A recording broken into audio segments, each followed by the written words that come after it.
तो next topic आज का हमारा होगा बेसल गैंग्लियन। ठीक है ना, ये पूरा हिस्सा जो आप देख रहे हो, सॉरी ये हिस्सा, ये आपका बेसल गैंग्लियन।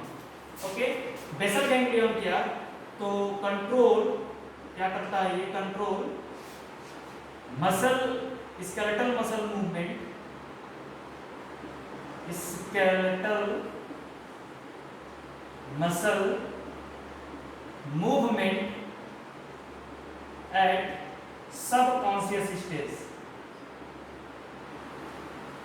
तो जरा ध्यान दीजिएगा, ये सबकॉन्शियस स्टेज के टाइम, सबकॉन्शियस का मतलब समझते हो, सबकॉन्शियस का मतलब अर्ध चेतन अवस्था, जब आप पूरी तरह से न जगे हो ना सोए हो, उस समय ये मसल्स के मूवमेंट को क्या करता है, कंट्रोल करने का काम करता है। Control initiation and termination of movement, control initiation, initiation and termination of movement. तो ये जब हम चलते हैं या रुकने की कोशिश करते हैं तो स्पेशली क्या करता है, regulate initiation and termination of movement. Control या रेगुलेट कह सकते हो, रेगुलेट।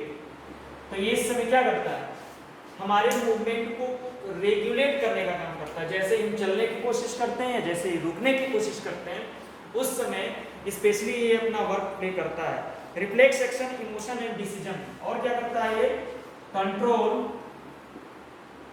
रिफ्लेक्स एक्शन, जो कि डिटेल हम लोग बाद में पढ़ेंगे, डिसीजन एंड मेमोरी। स्पेशली क्या करता है ये, तो specially reflex action, emotion and decision. Reflex action, emotion and decision को क्या करता है, ये कंट्रोल करने का काम करता है स्पेशली। ठीक है ना, रिफ्लेक्स एक्शन क्या है, तो स्पेशली एक इनवॉल्वेंटरी टाइप का कंट्रोलिंग है अपनी बॉडी की, जो बहुत ही स्पॉन्टेनियस होता है, अचानक होता है। जैसे आपकी आंखों के सामने किसी ने ऐसे किया तो आपकी आंखें बंद हो जाती हैं। आपके सामने खूब बढ़िया बढ़िया भोजन ला दें तो आपके मुंह में सेलिब्रेशन होने लगेगा। आपके हाथों में पिंच करें तो आप अचानक हाथ को पीछे करते हो। तो ये डिफरेंट टाइप्स के रिफ्लेक्स एक्शन। अब मैं आपको इंटरेस्टिंग बात बताऊं, इस बेसल गैंग्लियन और लिम्बिक सिस्टम, ये आपका लिम्बिक सिस्टम होगा, अभी आगे पढ़ाऊंगा मैं अमिगडाला और हिप्पोकैम्पस। तो बेसल गैंग्लियन और लिम्बिक सिस्टम के बीच का अगर सर्किट गड़बड़ हो गया, ठीक है ना, तो सर्किट के गड़बड़ होने के कारण कुछ बीमारियां होती हैं। बात मेरी समझ में, dysfunction, dysfunction of circuit of basal ganglion, dysfunction, dysfunction circuit of basal ganglion and limbic system. तो जरा ध्यान दीजिएगा, इस पूरे हिस्से में, उस हिस्से के सर्किट में अगर कोई गड़बड़ी हो गई, ठीक है ना, तो कुछ बीमारियां होती हैं। जैसे बीमारी का नाम है पार्किंसन डिजीज, पार्किंसन डिजीज। ठीक है ना, शरीर में कुछ स्पेशल टाइप के अलग तरीके का मूवमेंट होता रहता है। जैसे सपोज दैट इस कलम को ही पकड़ना है तो पार्किंसन वाला इस कलम को ठीक से पकड़ नहीं पाएगा, उसके हाथ ऐसे हिलता है, ऐसे ऐसे हिलता रहता है। ठीक है ना, मतलब कंसंट्रेशन, वो अपना फोकस नहीं कर पाएगा। अगली अच्छी वाली बीमारी मैं आपको बताता हूँ, अच्छी क्या, बहुत विकार है ये, OCD, obsessive compulsive disorder. Obsessive compulsive disorder यानी इस डिसऑर्डर में क्या होता है कि आप किसी भी काम को बार बार रिपीट करते हो, ठीक है ना, और आपके मन में उस बात को लेकर के एक संदेह सा बन जाता है। जैसे हाथ ही धुलना है तो इंसान बार बार हाथ धुलता है, बार बार हाथ धुलता है। कभी कभी कुछ लोगों में देखा है कि किसी से टच हो गए तो मन में एक संदेह हो गया, यार इससे टच हो गया, ये अच्छा इंसान नहीं है, गए नहाना स्टार्ट कर दिया। या कभी कभी आपने मोबाइल फोन से ही रिलेटेड देख लो, आजकल मोबाइल फोन का बड़ा जमाना आ गया है, ठीक है ना। आपके अगर मोबाइल फोन की बैटरी अगर थोड़ी सी डाउन हो जाए, 5% पे चले जाए तो आपको घबराहट सा होने लगे, एकदम बेचैनी सा होने लगे। या मोबाइल अगर स्विच ऑफ कर जाए तब तो भैया बल्ले बल्ले है, आप एकदम परेशान हो, एकदम टेंशन में आ जाओ। तो ये सब क्या है, किसी चीज को आप जब बहुत ही ज्यादा पॉजिटिव तरीके से लेने लगते हो, ओसीडी डिसऑर्डर में, ऑब्सेसिव कंपल्सिव डिसीज वाला जो डिसऑर्डर है उसमें कुछ ऐसा होता है। कुछ और भी डिसऑर्डर इनसे रिलेटेड हो सकते हैं, इसका फुल फॉर्म है ऑब्सेसिव कंपल्सिव डिसऑर्डर। कुछ और भी डिसऑर्डर है, सिजोफ्रेनिया,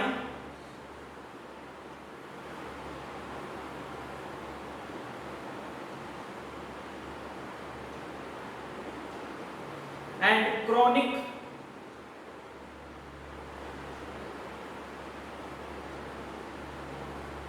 एंजाइटी।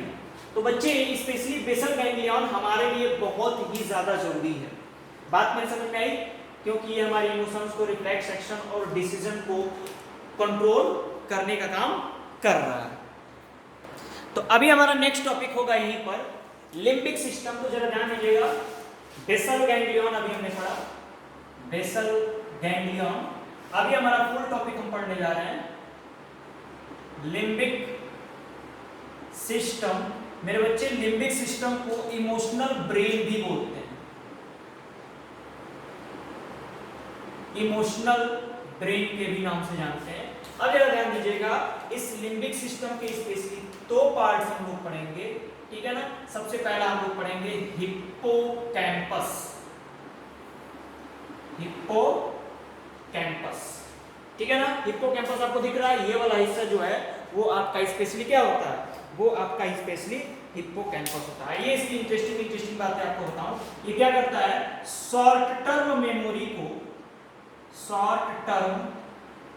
मेमोरी को कन्वर्ट कर देता है लॉन्ग टर्म मेमोरी में, लॉन्ग टर्म मेमोरी में। आपको बचपन से एक बात सिखाई जाती है कि यार किसी चीज को रटो।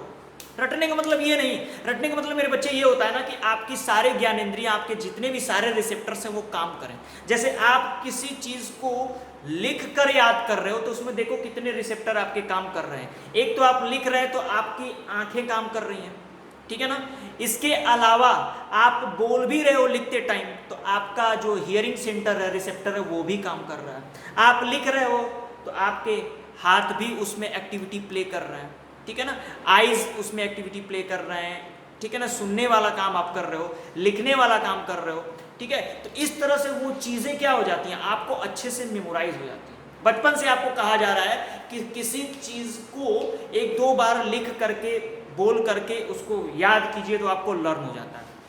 क्योंकि मेरे बच्चे ये जो हिप्पोकैम्पस होता है ये शॉर्ट टर्म मेमोरी को लॉन्ग टर्म मेमोरी में कन्वर्ट कर देता है, ठीक है ना। यानी जिस काम को आप बार बार करते हो वो क्या है, धीरे धीरे लॉन्ग टर्म मेमोरी में कन्वर्ट हो जाता है। जैसे तीन टाइप की मेमोरी होती है। एक सिंपल टाइप की मेमोरी है जो आज याद है कल भूल गई। जैसे आपको अगर आज कुछ रुपए दिए गए, बेटा जाओ सब्जी लेके आओ, 10 दिन बाद पूछा जाएगा कि इस डेट को क्या सब्जी आया था, तो आप भूल गए होगे क्योंकि आपने उसको क्या है, कॉन्शियसली नहीं लिया है, बस ला दिया, ठीक है ना।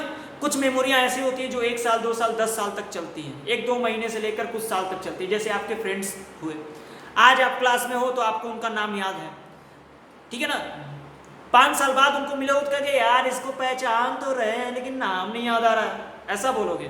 बात समझ में आई। और तीसरा होता है एक सुप्रा कॉन्शियस मेमोरी टाइप की एक स्टोरेज होता है जो क्या करता है, आप किसी बात को जब बार बार रिपीट करते हो तो वो शॉर्ट टर्म को लॉन्ग टर्म में, जैसे आप कोई सवाल बार बार लगा रहे हो कॉपी पे, बार बार का मतलब ये नहीं कि रोज लगाओ। अरे आज टीचर ने आपको पढ़ाया, शाम को आप आंख बंद करके एक बार मेमोराइज कर, अच्छा सर ने ऐसे ऐसे पढ़ाया था, अगर टाइम ना हो लिखने का वो तो एक बार मेमोराइज कर लिया, 2 दिनों बाद उसको कॉपी पे एक बार सॉल्व कर लिया, फिर 1 या 1.5 महीने बाद उसको एक बार फिर से रिवाइज कर लिया, ठीक है। फिर 6 महीने बाद जब एग्जाम आने वाला तो रिवाइज कर लिया। तो मेरे बच्चे एकदम ये आपके दिमाग में क्या हो जाएगा, बैठ जाएगा। तो शॉर्ट टर्म मेमोरी को लॉन्ग टर्म मेमोरी में कन्वर्ट करता है and provide new memory space, provide new memory space. तो ये आपके हिप्पोकैम्पस का काम क्या होता है कि ये स्पेशली क्या करता है, नया मेमोरी स्पेस आपको प्रोवाइड करता है। सिंपल सी बात है, आज अगर आप कोई नई चीज सीख रहे हो तो सिंपल सी बात है कुछ पुरानी चीजें आज लैप्स कर जाएंगी, लैप्स नहीं करेंगी। अगर आप उनको फिर से रिवाइज करोगे तो फिर से वो चली जाएंगी।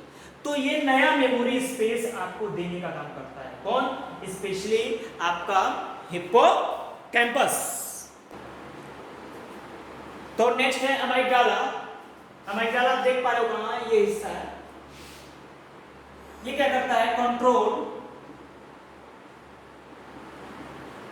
Anger, fear, aggregation, sexual activity. बात समझ में आई मेरे बच्चे। तो ये स्पेशली आपके एंगर को, आपके क्रोध को, आपके डर को, एक्चुअल में सही मायने में इमोशनल ब्रेन यही है, ठीक है ना। आपको जो गुस्सा आ रहा है, आपको जो फियर है, जो सेक्सुअल एक्टिविटीज हैं, ये सारे के सारे एक्टिविटीज आपका स्पेशली कौन प्ले करता है? अमाइगडाला प्ले करता है। इसके अलावा इमरजेंसी पीरियड में आपको ये तैयार करने का काम करता है। Prepare in emergency period, prepare in emergency time, तो ये आपको इमरजेंसी टाइम में क्या करता है? प्रिपेयर करने का काम करता है। यानी एक्चुअल में हमारे लिम्बिक सिस्टम को हटा दिया जाए तो हम इंसान जो इमोशनलेस हो जाएंगे, इंसान ज्यादा इमोशनल होते हैं, ठीक है। तो specially prepare in emergency time, ये इमरजेंसी टाइम में क्या करता है? ये आपको प्रिपेयर करने का काम करता है। Tenderness and sign of affection, tenderness and sign of affection. आपने देखा कि ढेर सारे जानवर जो आप अपने घरों में पाल रखे हो, ठीक है ना, कुछ टाइम बाद क्या हो जाते हैं? वो आपके आदी हो जाते हैं, वो आपके हैबिचुअल हो जाते हैं। बात मेरे समझ में आई ना? ओके, तो टेंडनेस जिसको बोलते हैं पालतू बनाना। अगर आपने अपने घर में डॉगी पाला हुआ है, वो आपका एकदम फैन हो गया, फैन मतलब आपका पालतू हो गया, तो उसके लिए भी मेरे बच्चे वो आपका डाला जाएगा। साइन ऑफ अफेक्शन, एक जो लगाव है, एक जो जुड़ाव है, ठीक है ना, किसी का किसी से कोई भी जुड़ा हो सकता है। तुम कह ही रहे हो इमोशनल ब्रेन है, तो टेंडनेस पालतूपन और साइन ऑफ अफेक्शन, किसी के प्रति जो एक अट्रैक्शन है, जो लगाव है, उसमें भी ये अपना बहुत बड़ा रोल प्ले कर रहा है।